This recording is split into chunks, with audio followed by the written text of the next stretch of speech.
2024년 5월 19일 천안광성교회 주일 예배 시작하겠습니다. 사랑과 은혜가 풍성하신 아버지 하나님, 오늘은 주님께서 약속하신 보혜사 성령님께서 오심을 기념하는 성령 강림절입니다. 성령님께서 주시는 큰 평안과 기쁨이 우리 안에 충만하여 넘치게 하옵소서. 우리에게 약속하신 성령님을 보내주신 예수 그리스도의 이름으로 기원하옵나이다. 아멘. 사도신경으로 우리의 신앙을 고백하겠습니다.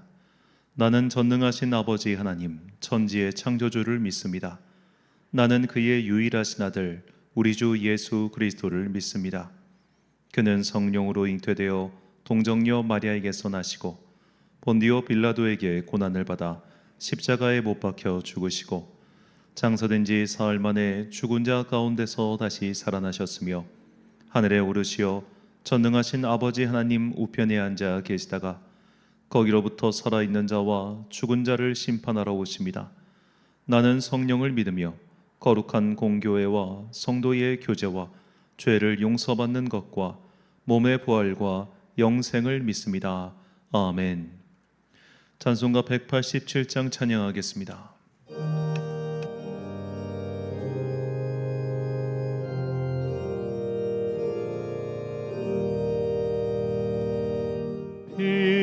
비둘기 같이 온유하 은혜의 성령 오셔서 거친 마음으로 만지사 위로와 평화 주소서. 진리의 빛을 비추사 주의 길 바로 걸으며 주님을 옆에 모시고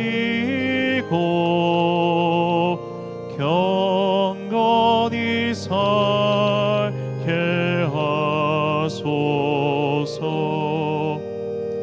주님과 동행하면서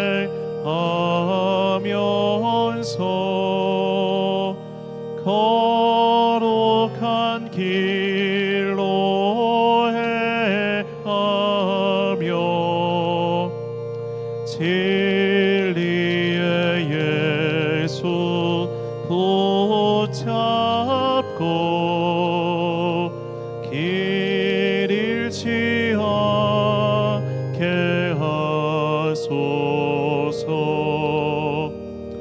연약한 나를 도우사 하나님 나라 이르러 주님의 품에 안기는 영원한 안식 주소서.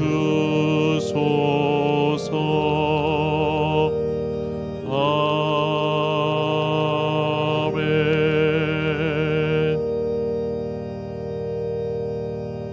한 주간 동안 하나님과 나만 아는 죄를 고백하며 침묵으로 회개의 기도를 드리겠습니다.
다 함께 공동기도를 드리겠습니다.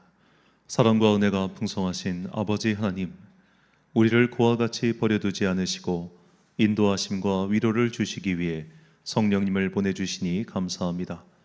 온 성도들이 성령 충만하여 반석 위에 세운 믿음으로 하나님께 영광과 찬양을 드리기를 원합니다.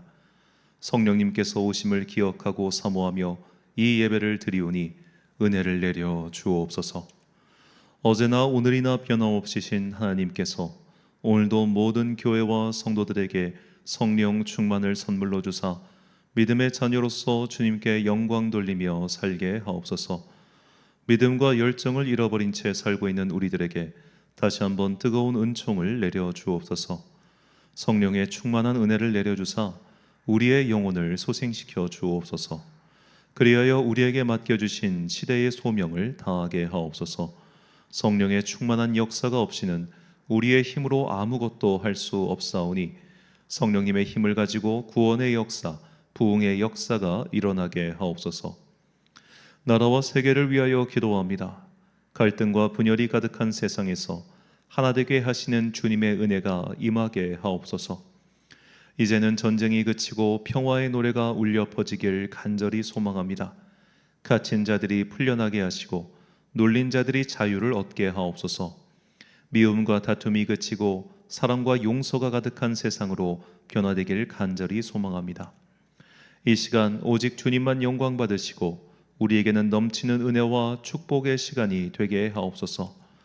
이 모든 간구와 함께 주님의 은총과 자비를 구하며 주님께서 가르쳐 주신 기도를 드리오니 하늘에 계신 우리 아버지, 아버지의 이름을 거룩하게 하시며 아버지의 나라가 오게 하시며 아버지의 뜻이 하늘에서와 같이 땅에서도 이루어지게 하소서. 오늘 우리에게 일용할 양식을 주시고 우리가 우리에게 잘못한 사람을 용서하여 준 것 같이 우리 죄를 용서하여 주시고 우리를 시험에 빠지지 않게 하시고 악에서 구하소서. 나라와 권능과 영광이 영원히 아버지의 것입니다. 아멘.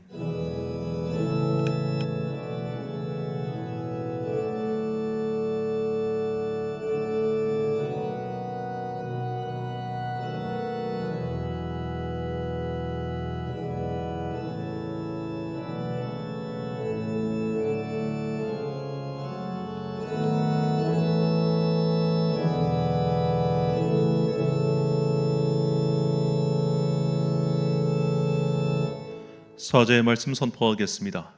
우리를 너희와 함께 그리스도 안에서 굳건하게 하시고 우리에게 기름을 부으신 이는 하나님이시니 그가 또한 우리에게 인치시고 보증으로 우리 마음에 성령을 주셨느니라. 아멘. 주님께서 약속의 증거로 이미 우리에게 성령님을 보내주셨습니다. 이미 내 안에 계신 성령님을 모시며 그분의 인도하심과 그분께서 주시는 평강을 얻으시기를 바랍니다. 또한 성령님이 내 안에 가득 차서 그 흘러 넘치는 은총이 세상으로 뻗어나가기를 간절히 소망합니다. 교독문 135번을 함께 교독하시겠습니다. 그의 위에 여호와의 영, 곧 지혜와 총명의 영이요 모략과 재능의 영이요 지식과 여호와를 경외하는 영이 강림하시리니 오직 하나님이 성령으로 이것을 우리에게 보이셨으니 성령은 모든 것 곧 하나님의 깊은 것까지도 통달하시느니라. 내가 아버지께 구하겠으니 그가 또 다른 보혜사를 너희에게 주사 영원토록 너희와 함께 있게 하리니 그는 진리의 영이라. 보혜사 곧 아버지께서 내 이름으로 보내실 성령 그가 너희에게 모든 것을 가르치고 내가 너희에게 말한 모든 것을 생각나게 하리라. 오직 성령이 너희에게 임하시면 너희가 권능을 받고 예루살렘과 온 유대와 사마리아와 땅끝까지 이르러 내 증인이 되리라 하시니라. 아멘. 찬송가 384장 찬양하겠습니다.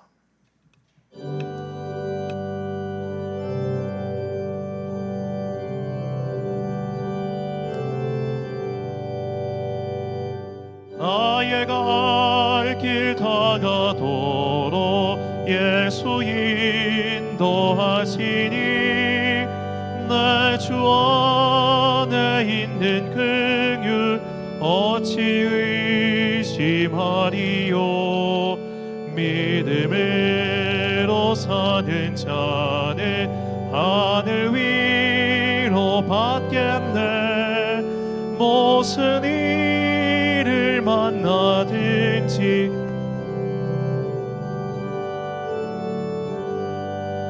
무슨 일을 만나든지 만사 형통하리라.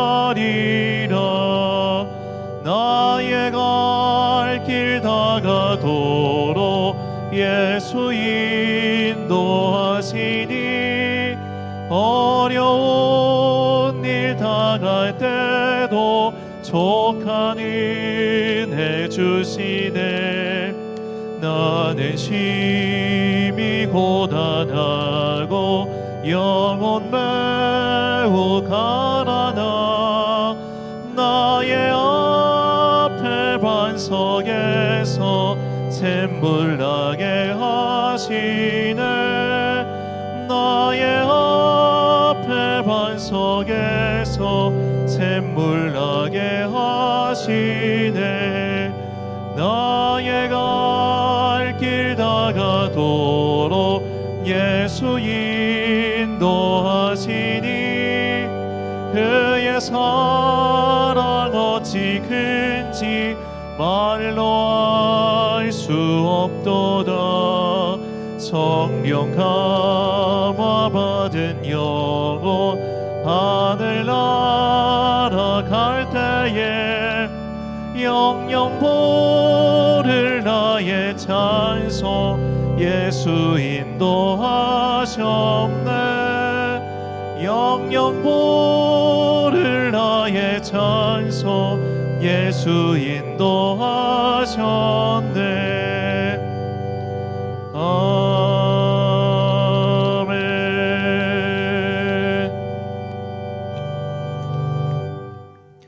지난주 봉헌하신 분들입니다. 김종학 지사님 가정에서 주저헌금 드리셨습니다.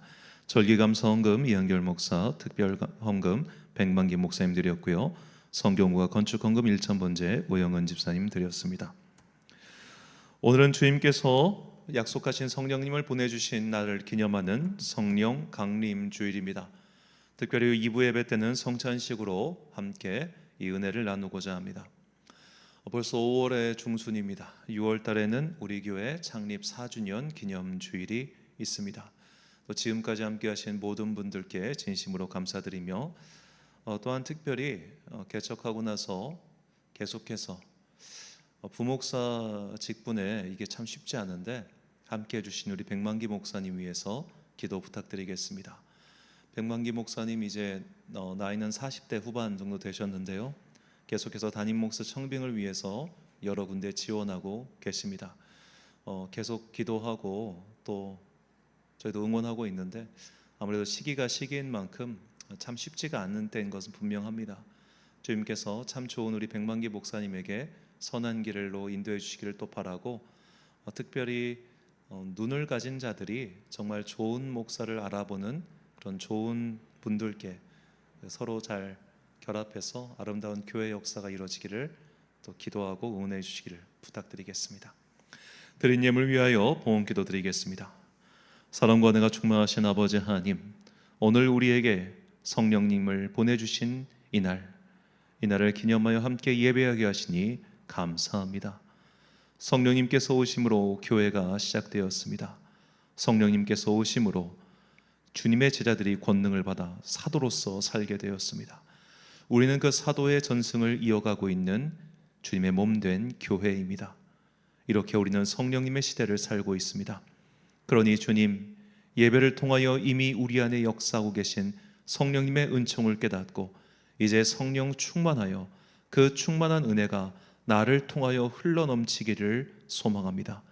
주님, 우리를 사용하시고 다시 한번 우리에게 은혜를 부어 주옵소서. 그리하여 잊고 살았던 것들을 깨닫게 하시고 까맣게 잊어버렸던 것을 다시 한번 생각나게 하사 주님의 은혜의 길 위에 서서 바른 길을 걷는 주의 자녀들 되게 하여 주옵소서. 오늘도 믿음의 간절함을 담아 주님께 귀한 예물 드리오니 이 예물 받아 주옵소서. 우리가 이 땅을 살아가는 동안 돈의 지배를 받지 아니하도록, 그리고 나의 마음이 주님께 있음을 증거하기 위하여 이 예물을 주님께 드립니다. 또한 언젠가 우리의 삶이 공고할 때 하늘의 창고를 여시고 우리를 채워 주옵소서. 항상 보이지 않는 그곳에서 헌신하며 주님을 위하여 충성하는 많은 종들이 있습니다. 그 종들을 알아볼 수 있는 눈을 교회에게 허락하여 주사 좋은 교회가 좋은 목자를 만나는 축복이 이 땅 가득 풍성히 일어나게 하여 주옵소서. 이제 주님의 말씀을 듣습니다. 이 말씀이 험한 세상 살아가는 우리에게 진리의 등대가 되기를 간절히 소망하오며 이 모든 말씀 우리 구주 예수 그리스도의 이름으로 기도드립니다. 아멘.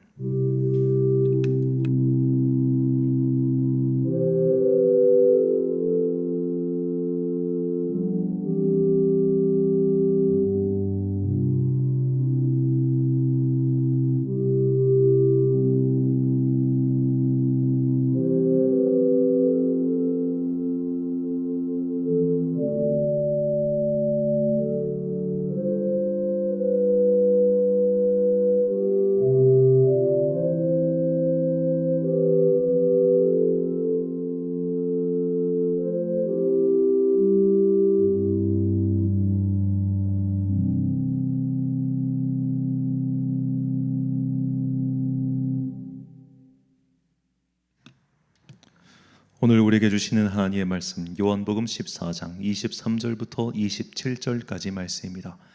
요한복음 14장 23절부터 27절까지의 말씀. 이제 봉독하겠습니다. 하나님의 말씀 경청하십시오.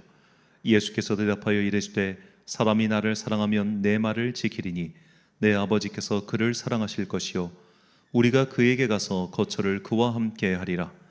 나를 사랑하지 아니하는 자는 내 말을 지키지 아니하나니 너희가 듣는 말은 내 말이 아니요 나를 보내신 아버지의 말씀이니라. 내가 아직 너희와 함께 있어서 이 말을 너희에게 하였거니와 보혜사 곧 아버지께서 내 이름으로 보내실 성령 그가 너희에게 모든 것을 가르치고 내가 너희에게 말한 모든 것을 생각나게 하리라. 평안을 너희에게 끼치노니 곧 나의 평안을 너희에게 주노라. 내가 너희에게 주는 것은 세상이 주는 것과 같지 아니하니라.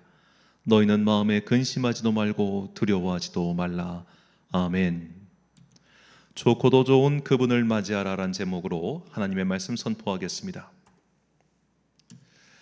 성경에서 이제 특별히 원어로 쓰는 단어 중에 우리말로 번역하기 어려운 것들이 몇 가지 있습니다.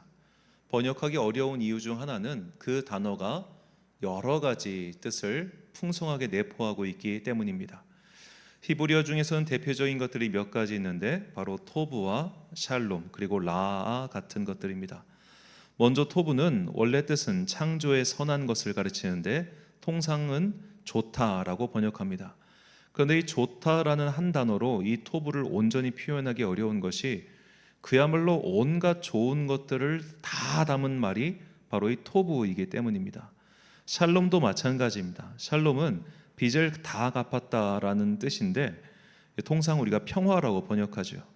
그런데 샬롬 또한 온갖 선한 것들을 몽땅 다 포함하는 정말 풍성한 단어입니다. 라아도 마찬가지입니다. 라아는 원래 젊은 자의 방종, 개구쟁이 이런 뜻인데 보통은 악하다라고 번역하죠. 그런데 이 라아는 그냥 악한 게 아니라 그야말로 악의 총체, 모든 악을 싹 다 포함하는 그런 단어입니다. 그래서 이 단어들은 우리나라 성경에서 번역할 때 문맥에 따라 조금씩 변형을 주지요. 그래서 그러다 보니까 이 단어의 그 뜻을 딱 우리가 들었을 때 뭔가 깨닫기가 어려운 게 좀 있습니다. 왜냐하면 우리나라 말은 의성어나 의태어는 정말 발달했지만 이렇게 특정 어떻게 보면 개념어적인 측면에서는 우리나라 말이 좀 약하다는 표현보다는 그 언어와 비교했을 때 조금 단어가 좀 떨어지는 것은 사실이죠. 고대 히브리인들의 언어는 좀 의미를 내포하는 단어가 우리보다는 좀 더 발달했다 그렇게 볼 수 있습니다.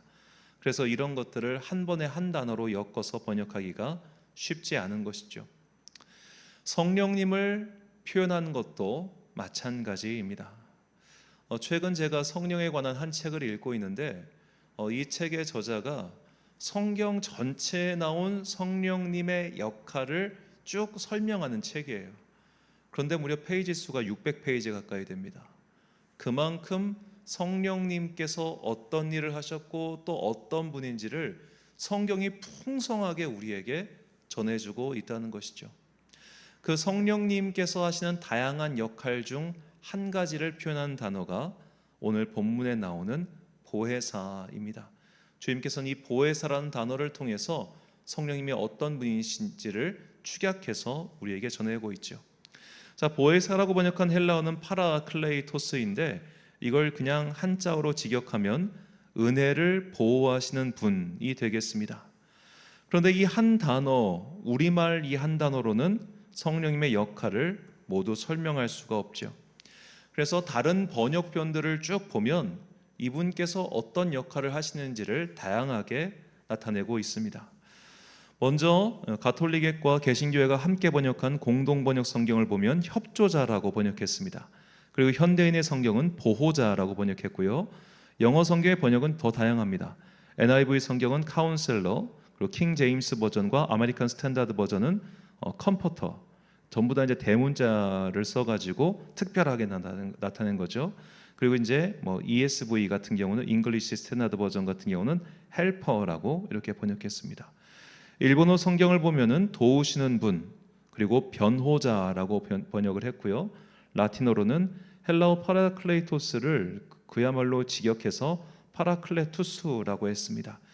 이것은 라틴어와 그 당시 헬라어 문화권이 겹치기 때문에 비슷한 단어를 써도 그 당시 사람들은 모두 이해할 수 있었다는 것이죠. 자, 이 보혜사라고 하는 이 파라클레이토스 이 단어 하나만으로 어쩌면 예수님 시대의 사람들은 성령님께서 어떤 역할을 하시는지를 그야말로 딱 하고 느꼈을 겁니다. 하지만 우리가 딱 생각했을 때 파라클레이토스라고 하면 이게 도대체 무슨 말인가? 보호자? 변호사? 이게 뭐지? 하고 그 의미가 조금 정확하게 다가오지 않을 수 있죠. 그래서 오늘은 이 파라클레이토스, 보혜사의 역할이 무엇인지 그것에 대해서 세 가지를 설명드리려고 합니다. 성령 강림주일을 맞이하여 보혜사 성령님께서 하시는 일을 깨닫고 그분의 은혜를 풍성히 누리는 여러분과 제가 되시길 간절히 소망합니다. 자, 첫 번째로 성령님은 위로하시는 분입니다. 사도행전 9장 31절 말씀입니다. 그리하여 온 유대와 갈릴리와 사마리아 교회가 평안하여 든든히 서가고 주를 경외함과 성령의 위로로 진행하여 수가 더 많아지니라. 아멘. 자, 여기서 위로라고 번역한 헬라어는 파라클레시스인데 이는 보혜사의 동사형, 정확히는 동명사형입니다. 성령님께서 교회와 성도들을 위로해 주셨습니다. 그래서 교회는 평안 가운데 든든히 서게 되었습니다. 자, 이때 위로와 짝단어로 등장하는 게 경외함이죠. 자, 앞서 이 경외함이라고 번역한 헬라어는 포보스인데 이는 두려움 혹은 무서움이라는 뜻입니다. 자, 사도행전은 교회가 세워지는 과정을 우리에게 보여주는데 이때 환자들의 병이 낫기도 하고 사람들이 많아지는 것, 이렇게 좋은 일과 더불어 무서운 일 또한 일어납니다. 대표적인 사건이 아나니아와 삽비라의 사건이죠. 자, 그들이 헌금을 도둑질한 게 아니고 정확하게는 약속한 헌금이 있었어요. 우리가 이것을 다 팔겠다고 약속을 했어요. 그래서 다 팔아서 이 돈을 마련했는데, 드릴 헌금을 마련했는데 막상 다 드리려니까 아까운 거예요. 그래서 일부만 빼고 일부만 헌금한 겁니다. 그러니까 베드로가 그것을 알고 너희는 왜 약속한 것을 다 드리지 않고 마치 이것이 다 드린 것처럼 거짓말을 하느냐. 즉 아나니아와 삽비라는 헌금을 도둑질해서 죽은 게 아니고 하나님을 속이려고 했기 때문에 심판을 받은 것입니다. 이처럼 하나님의 심판이 즉각 성도들의 눈앞에서 일어나자 두려워하게 되었지요. 이처럼 하나님께서 교회를 세워가실 때 두려움과 그리고 위로, 이 두 가지 방법으로 교회를 만들어 가신 것이죠. 왜 이 두 가지냐? 어떤 조직을 세울 때 만약 조직 안에 체벌만 있다면 그 조직이 바로 서겠습니까? 그 조직은 결국 붕괴될 겁니다. 그러니까 감옥이라고 하는 조직이 그런 조직도 운영을 할 때 제가 직접 가본 것은 아닙니다만 주중에 여러 문화 행사가 있다거나 위문 공연이 있다거나 그런 것들이 있을 거 아니에요. 뭐 영화나 그런 걸 보면 그런 이유는 그저 통제만 하고 억압만 해서는 사람이 계속 긴장하고 산 상태로는 어떤 조직이든 유지가 안 됩니다. 반드시 폭동이 일어나거나 무너지기 마련이죠. 하나님을 경외하는 것, 그래서 맨날 설교 때 하나님을 두려워해라, 하나님의 심판이 임한다, 불과 같은 지옥이 있다, 이런 이야기만 하면 성도들이 무너집니다. 그래서 위로하시는 성령, 천국의 기쁨, 이런 것들이 함께 있는 것이죠. 그러니까 두 가지가 모두 결합돼야 조직이 건강하게 서는 겁니다. 그래서 하나님께서는 성령의 위로를 우리에게 전해주셨고 그런 것들을 보여주신 것이죠. 자, 이 성령의 위로라는 게 중요합니다. 만약 교회가 성령의 위로가 아니라 그저 사람들이 많이 모이는 것 때문에 얻는 위로, 나와 동질성을 가진 사람들이 모인 것 때문에 얻어지는 위로, 사람들이 많이 모이는 곳에서 오는 기쁨, 이런 위로였다면 교회가 지금까지 이어올 수 있었을까요? 그렇지 않았을 겁니다. 그런 위로와 기쁨은 환난이 다가온 순간 금세 사라지기 때문이죠. 그래서 성령의 위로를 주셨다는 것, 이것은 우리가 세상의 위로와는 다른 성령의 위로로 살아가야 됨을 보여주시는 것이죠. 지난 새벽 말씀 강의 시간에 욥기 2장에서 이 세상 사람들이 통상적으로 말하는 위로의 종류가 바로 그 친구들의 이름을 통해서 의미적으로 전달되었다, 그렇게 말씀드렸죠. 자, 욥기 2장 11절 말씀을 다시 한번 보겠습니다. 그때 욥의 친구 세 사람이 이 모든 재앙이 그에게 내렸다함을 듣고 각각 자기 지역에서부터 이르렀으니 곧 데몬 사람 엘리바스와 수아 사람 빌닷과 나아만 사람 소발이라. 그들이 욥을 위문하고 위로하려 하여 서로 약속하고 오더니, 자, 엘리바스와 빌닷과 소발이라고 하는 사람, 이 등장인물 세 사람의 이름을 통해서 보통의 사람들이 원하는 위로가 무엇인지를 상징적으로 보여줍니다. 먼저 엘리바스는 나의 하나님은 금이라는 뜻이고, 빌닷은 사랑 때문에 혼란하다라는 뜻이며, 소발은 참새입니다. 즉 사람들은 돈을 통해서 위로를 얻고자 하고 사랑을 통해서 위로를 얻고자 하며 참새와 같이 한 번 왔다가 지나가는 그런 가벼운 세상의 유흥거리, 이런 것들을 통해서 위로를 얻고자 한다는 거죠. 그러니까 이런 종류의 위로는 돈이 사라지는 순간 사라지고, 그 사람이 떠나는 순간 사라지고, 그 유흥거리가 지겨워지는 순간 사라지는 매우 한시적인 위로라는 겁니다. 이렇게 한시적인 위로, 잠깐 있다가 없어지는 위로, 그것을 나의 근거로 삼는 자들에게는 화가 임할 것이라고 예수님께서는 말씀하셨습니다. 누가복음 6장 24절 말씀을 새번역 성경으로 읽겠습니다. 그러나 너희 부유한 사람들은 화가 있다. 너희가 너희의 위안을 받고 있기 때문이다. 자, 부자이기 때문에 화가 있다는 것이 아니라 그들의 부유함을 그들의 위로로 삼고 있기 때문에 부유한 사람들에게는 화가 있다라고 말씀하시는 겁니다. 더 정확하게 말씀드리자면 돈을 나의 위로로 삼는 사람, 이 세상의 것들을 나의 위로로 삼는 사람은 그 세상의 것들이 무너지는 순간 그들의 위로가 모두 사라지기 때문에 그들은 매우 불안정한 상태라는 거예요. 그들은 화가 임할 수밖에 없는 그런 상황이라는 겁니다. 많은 주식을 쌓아놓고 있었는데 하루아침에 그 회사가 망해서 주식이 휴지 조각이 되면 어떻게 되겠습니까? 내가 가지고 있는 부동산이 이거를 나의 기쁨의 근원으로 삼고 있었는데 부동산 값이 떨어지면 어떻게 되겠습니까? 그런 식으로 세상과 함께 요동치는 위로, 기쁨, 이런 것은 결국에는 어느 순간 나의 불행의 원인이 된다는 거죠. 저것만 믿고 살았는데, 저것만 바라보고 살았는데 그 것들이 한순간에 무너지게 된다는 겁니다. 세상의 기쁨 또한 마찬가지입니다. 우리는 가볍게 즐길 위안거리 혹은 취미거리를 찾죠. 그래서 각자 그 스트레스가 쌓였을 때 그런 것들을 풀 수 있는 취미 생활들을 많이 합니다. 저도 그런 가벼운 취미거리가 예전에 있었습니다. 바로 이제 옛날엔 비디오 게임이라고 불렀던 그런 콘솔 게임인데요. 저도 초등학생 때부터 이렇게 게임을 해서 그런지 보통 이런 콘솔 게임을 참 좋아했고 많이 했습니다. 그런데 지금은 그렇지 않습니다. 이런 것들이 저에게 별로 즐거움을 주지 못합니다. 왜 그럴까요? 제가 성령님이 너무 충만해서 저런 세상의 것들이 하나도 기쁘지 않냐 그런 게 아니고 나이가 들어서 이제 손가락 관절이 아프다 보니까 이렇게 손을 쥐고 하는 게임을 못 합니다. 조금만 해도 손가락이 아파요. 그러니까 이런 것들이 저에게 즐거움이 아니라 좀 고통이 되더라고요.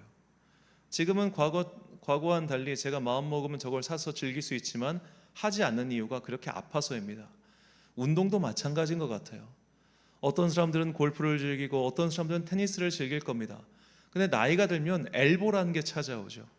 즐길 수 있는 게 한정되어 있다는 겁니다. 이처럼 세상의 것들을 나의 기쁨과 위로로 삼은 것들은 모두 다 시간과 함께 세월과 함께 그리고 상황과 함께 사그라들 수밖에 없습니다. 대표적으로 저도 참 대학 시절 때까지 농구라고 하는 운동을 참 좋아했었는데요. 이제는 농구 못 합니다.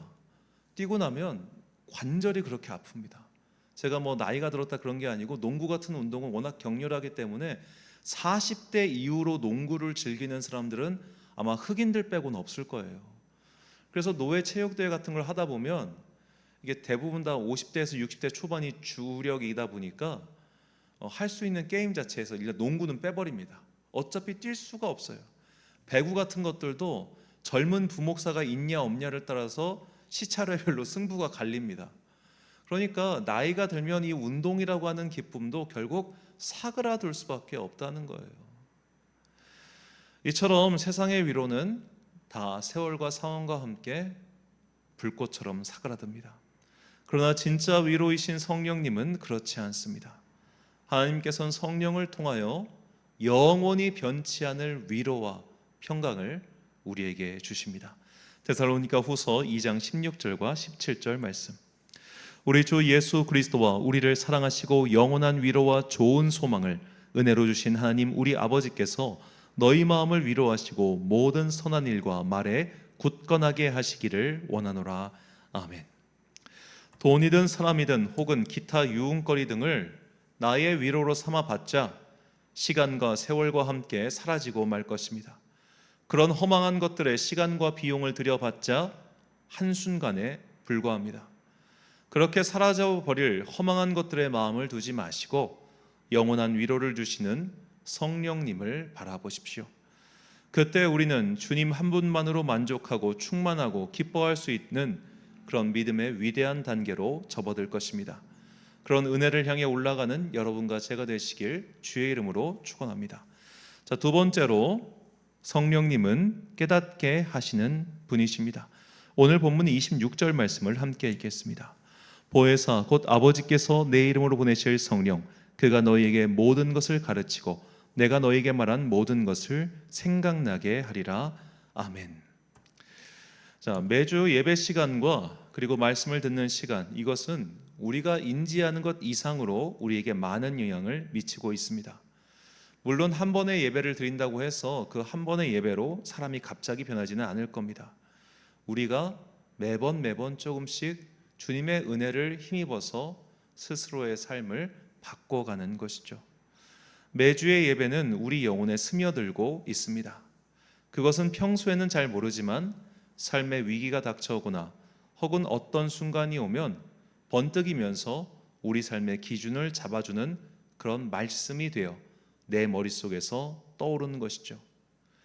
맞아, 그때 이런 말씀을 하셨었지, 또는 성경에 이런 말씀이 있지라는 식으로 순간순간마다 우리 삶 속에서 퍼뜩 말씀이 떠오르고 상황이 떠올라서 내가 가야 될 길에서 돌이키게 하거나 혹은 바른 길을 찾아가게 하도록 성령님께서 인도하신다는 겁니다. 이게 생각나게 하다의 의미이지요. 저 같은 경우는 그 사마리아인에 대한 말씀, 예수님의 비유가 참 자주 생각납니다. 그래서 그저 놓치고 지나갈 수 있는 사람들에 대한 친절과 사랑을 할 수 있게끔 성령님께 자꾸 생각나게 하시는 것이죠. 얼마 전에 제가 그 기사를 보다가 참 의미 있는 기사를 봤습니다. 이게 언제 일어난 사건인지는 제가 정확하게 모르겠는데요. 인천에서 한 동네에서 있었던 일입니다. 성인 남성분께서 밤 늦은 시간에 그 집에 돌아가시다가 공원을 가로질러 가시는데 그 공원 정자에 한 교복을 입은 여학생이 가방을 끌어안고 자고 있더라는 거예요.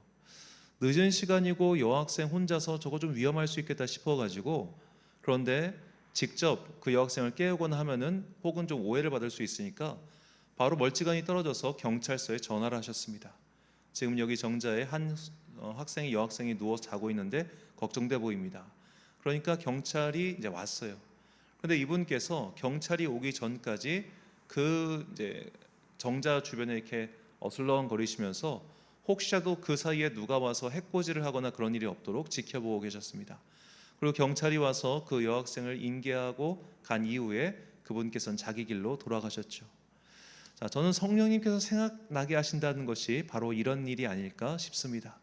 평소라면 그냥 못 보고 지나갈 수 있었던 것들, 평소라면 그저 아무 생각 없이 지나칠 수 있었던 것들을 생각나게 하사 멈추게 하시는 거죠. 생각나게 하사 거기서 돌이키게 하시는 거죠. 우리가 매주 듣고 있는 이 말씀들이 혹은 매일의 경건 생활들이 우리를 이렇게 인도한다는 겁니다. 성령님께서 그 말씀을 생각나게 하시고 성령님께서 그 주제를 생각나게 하시는 것이죠. 이것이 성령님께서 하시는 일입니다. 우리가 바른 길을 갈 수 있도록 자꾸 경계하게 하시고 돌아보게 하십니다. 그래서 우리는 성령님께서 내 안에서 혹은 그 사람 안에서 활동하실 때를 기다리며 항상 말씀을 접하고 또 말씀을 들려줘야 합니다. 그리고 우리는 불현듯 들려오는 주님의 말씀에 순종할 수 있도록 마음의 준비를 하고 있어야 합니다. 그래야 하나님 나라의 영광에 이르게 하시는 그 성령님의 뜻에 순종하고 그때 우리는 비로소 기쁨과 위로가 충만히 임하게 될 것입니다. 데살로니가전서 2장 11절과 12절 말씀. 너희도 아는 바와 같이 우리가 너희 각 사람에게 아버지가 자기 자녀에게 하듯 권면하고 위로하고 경계하노니 이는 너희를 부르사 자기 나라와 영광에 이르게 하시는 하나님께 합당히 행하게 하려 함이라. 아멘. 우리가 조금만 정신을 차리고 귀를 기울이면 우리에게 깨닫게 하시고 생각나게 하사 바른 길로 인도하시는 성령님의 도움을 받을 수 있습니다. 그러므로 평소의 경건 생활을 허투루 여기지 마십시오. 그렇게 심겨진 말씀의 씨앗들, 믿음의 씨앗들이 분명히 하나님께서 정하신 때에 생각지도 못한 순간에 꽃을 피울 것입니다. 그 때를 기다리며 생각나게 하시고 깨닫게 하시는 그 성령님의 은총을 사모하는 여러분과 제가 되시길 주의 이름으로 축원합니다. 마지막 세 번째입니다. 성령님은 심판대 앞에 변호사이십니다. 자, 이 변호사의 역할, 이 세 번째 성령님의 역할이 초대교회 사람들에게는 가장 중요한 역할이었습니다. 우리가 교회에 보통 그려져 있는 성화를 보면 이 최후의 심판에 대한 그런 주제가 있습니다. 이 로마 바티칸에 가면 미켈란젤로가 그린 이 최후의 심판 그림이 굉장히 유명하죠. 이게 천정에 있는 벽화라는 게 놀라울 뿐인데, 자, 이 가운데 보면 아주 우람한 체구를 가지신 예수님이 계시고 그 옆에 있는 여성은 성모 마리아입니다. 그러니까 이 심판 그림의 중심에 예수님께서 계세요. 그런데 보면 이 그림을 확대해서 보면은 어떤 사람들은 막 그 욕을 하고 있고 뭐하고 굉장히 그림이 다양하죠. 이 그림을 통해서 도대체 무엇을 보여주고자 하느냐? 예수님께서 그 심판의 고소인들 혹은 심판에서 자꾸만 누구를 비난하는 자들, 그렇게 고소하는 자들에게 대항해서 변호사의 역할을 하고 계시다는 겁니다. 또 다른 러시아에 있는 한 성당의 최후 심판 그림을 보면, 자, 밑에 있는 천사는 천사장 미카엘이라고 합니다. 미카엘이 이제 저울을 들고 이제 죄인과 선인을 심판하는 판결문을 올리는 거예요. 그때 예수님께서 위에서 재판장 혹은 변호사가 돼서 사람들 죄의 목록에서 사람들에 대해서 변호사의 역할을 하신다는 겁니다. 자, 이것을 바로 파라클레이토스의 역할인 것이죠. 요한일서 2장 1절 말씀입니다. 나의 자녀들아, 내가 이것을 너희에게 쓰면 너희로 죄를 범하지 않게 하려 함이라. 만일 누가 죄를 범하여도 아버지 앞에서 우리에게 대언자가 있으니 곧 의로우신 예수 그리스도시라. 아멘. 자, 이 대언자와 보혜사 파라클레이토스 같은 단어죠. 우리는 모두 하나님의 심판대 앞에 서게 됩니다. 그때 우리가 저지른 죄의 목록이 낱낱이 까발려지게 될 것입니다. 내가 알고 지은 죄와 모르고 지은 모든 죄가 밝혀질 것입니다. 자, 모르고 지은 죄까지 처벌하시면 너무하지 않느냐라고 할 수 있겠지만 현대 법정에서도 내가 의도하지 않았지만 벌어진 결과에 대해서 법의 심판을 받지 않습니까? 그것과 똑같다는 겁니다. 내가 그렇게 의도한 것도 아니고 하지만 그 죄에 대해서 하나님께서 심판하신다는 거죠. 그래서 하나님 앞에서 우리는 핑계 댈 것이 없게 될 것입니다. 저도 그냥 상상을 해봅니다. 마지막 심판 때 내가 심판대 앞에 섰을 때 어떤 일이 벌어질까. 그저 정말 상상입니다. 상상컨대 내가 딱 섰을 때 하나님께서 저의 모든 인생을 제3자적 관점에서 찍은 비디오 같은 걸로 보여주실 것 같아요. 영상으로. 우리가 자기 모습을 영상으로 찍어서 보면 되게 어색하지 않습니까? 연예인이 아닌 이상 자기 모습 자기가 보는 거 진짜 어색할 겁니다. 객관적으로 보는 능력이 우리에게 없기 때문이에요. 그래서 객관적으로 제3자적 관점에서 그 사건을 다 찍은 걸 보여주신다고 쳤을 때 우리는 우리 행동이 너무나 부끄러울 것 같지 않습니까? 내가 그때 저런 말을 했어? 내가 그때 저렇게 행동했어? 너무 쪽팔리고 부끄럽고 낯뜨겁고 그런 일이 심판대 앞에 있게 될 거예요. 그래서 하나님께서는 내가 지은 죄에 대해서 신문하실 겁니다. 너 그때 왜 그랬어? 너 그때 왜 이런 죄를 지었어? 라고 말입니다. 그때 성령님께서 우리를 변호해 주신다는 겁니다. 하나님의 편에 서서가 아니라 바로 나의 편에 서서 나를 변호해 주시는 분, 그분이 바로 성령님이십니다. 얘가 이렇게 산 것은 이런저런 이유 때문이라고 그렇게 내 편을 들어주십니다.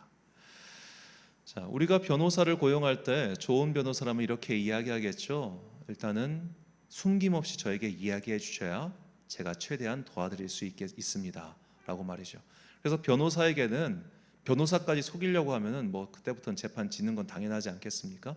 그러니까 변호사에게 솔직하게 이야기를 해야 돼요.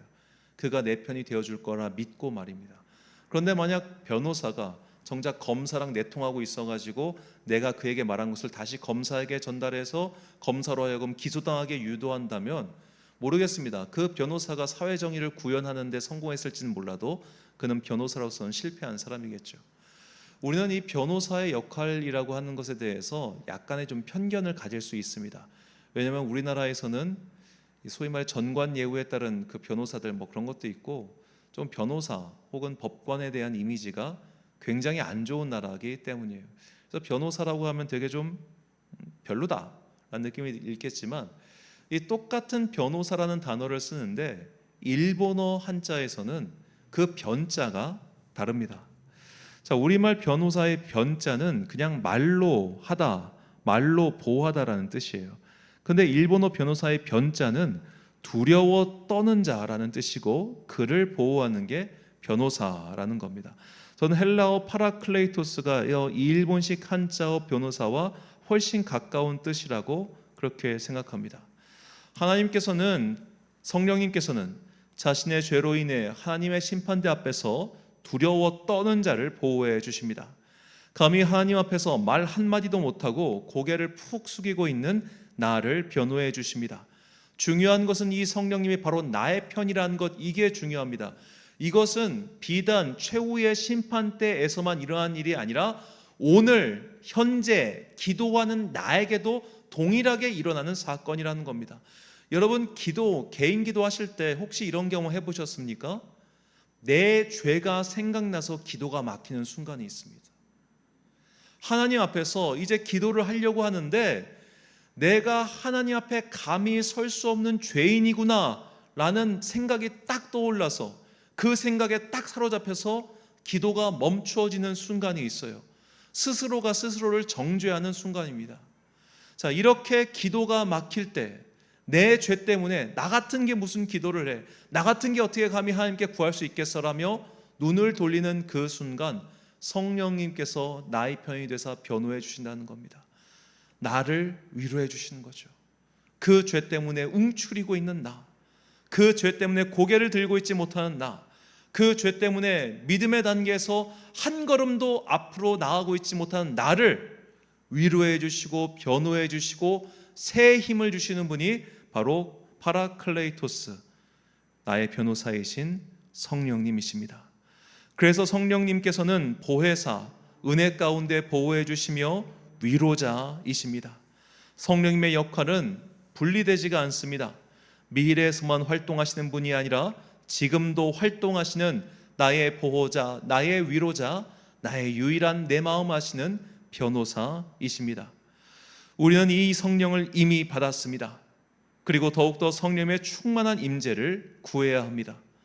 내 영혼에 성령님을 한가득 모실 때 우리는 진정한 위로를 얻을 것이며 더 이상 심판을 두려워하지 않고 기쁨 가운데 마지막 때를 기다리게 될 것입니다.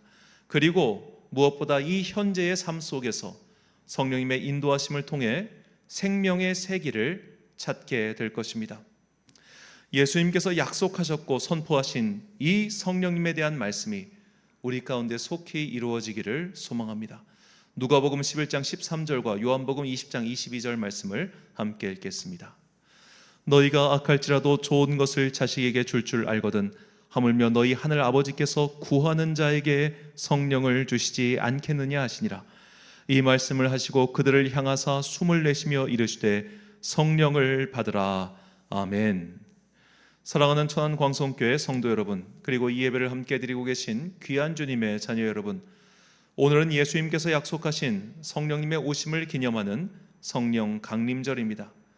마가의 옥탑방에 모인 예수님의 제자들은 불과 같이 임하신 성령님을 만났습니다. 그들은 이제부터 더 이상 두려워하지 않고 담대하게 예수 그리스도를 전하기 시작했습니다. 그렇게 교회가 시작되었고 오늘까지 이르고 있습니다. 그때부터 지금까지 우리는 이미 성령님의 시대를 살고 있습니다. 이렇게 성령님께서는 이미 우리 안에 계십니다.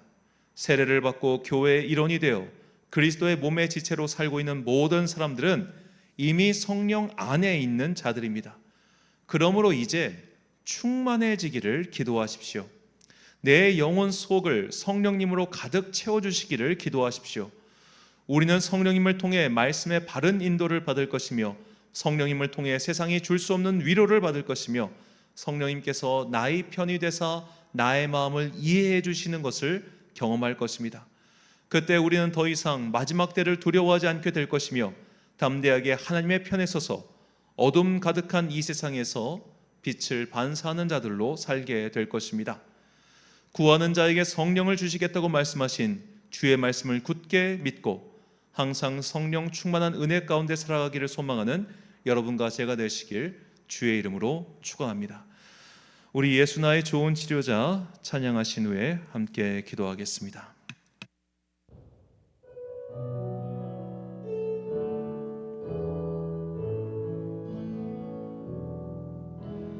예수 나의 좋은 치료자, 그의 눈이 머무는 곳은 나의 슬픔과 고통, 고개를 들어 그의 눈을 볼 때에 난 알았네. 예수 나의 좋은 치료자, 예수 나의 좋은 치료자, 예수 나의 좋은 치료자,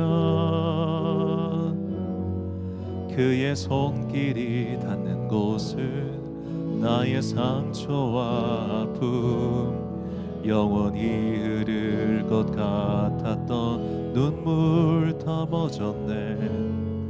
예수 나의 치료자, 나 노래하리라. 나 노래하리라. 천한 나를 돌아보시 구세주를 찬양해. 하늘 닿는 곳까지 내 손 들리라. 예수 나의 치료자, 나 노래하리라. 나 노래하리라. 천한 나를 돌아보시 구세주를 찬양해. 하늘 닿는 곳까지 내 내 손 들리라. 예수 나의 치료자. 나 노래하리라. 나 노래하리라. 전한 나를 돌아보시 구세주를 찬양해. 하늘 닿는 곳까지 내 손 들리라. 예수 나의 치료자. 마지막 찬양합니다. 나 노래하리라. 나 노래하리라. 전한 나를 돌아보시 구세주를 찬양해. 하늘 닿는 곳까지 내 손 들리라. 예수 나의 치료자. 아멘. 기도하겠습니다. 사랑과 은혜가 풍성하신 아버지 하나님, 오직 성령님만이 우리의 위로가 되시고 주님만이 나의 치료자가 되십니다. 이제 망가지고 부서진 우리의 영혼의 그릇을 치유하사 그 안에 성령님을 충만히 채워 주옵소서. 그리하여 그 충만한 은혜가 내 안에서 넘쳐 흐르게 하사 이 어둠 가득한 세상에서 그리스도의 복음의 종으로서 살게 하여 주옵소서. 오직 성령이 임하시면 너희가 권능을 받고 사마리아와 온 유대와 사마리아와 땅끝까지 이르러 나의 증인이 되신다 하셨사오니 그 증인됨의 권능이 우리 가운데 임하게 하셔서 세상에 줄 수 없는 평안으로 무장하게 하시고 세상이 알 수 없는 기쁨으로 가득 차게 하사 예수 그리스도 복음과 생명의 증인으로 살아가는 거룩한 주의 자녀들 되게 하여 주옵소서. 이미 내 안에 임하신 성령님의 인도함을 받아 이제 성령 충만을 항상 구하며 살아가는 주의 거룩한 자들 되기를 간절히 소망하오며 이 모든 말씀 우리 구주 예수 그리스도의 이름으로 기도드립니다. 아멘. 파송의 말씀 선포하겠습니다. 우리는 이미 성령님의 은혜 가운데 있습니다. 그러니 성령님께서 내 안에 가득 채워지시길 기도하십시오. 그래서 성령님의 위로와 인도하심을 받아 생명의 바른 길에서 떠나지 않고 찬 기쁨을 누리는 여러분과 제가 되시길 주님의 이름으로 축원합니다. 축도로 예배를 마치겠습니다. 지금은 우리 주 예수 그리스도의 은혜와 하나님 아버지의 놀라우신 사랑과 성령님의 교통하심이 이미 내 안에 임하신 성령님의 인도하심을 받아 앞으로 생명의 풍성한 은혜 가운데 거하리라 하지만은 주님의 귀한 자들 머리머리 위에 지금부터 영원까지 함께 하시기를 간절히 축원하옵나이다. 아멘.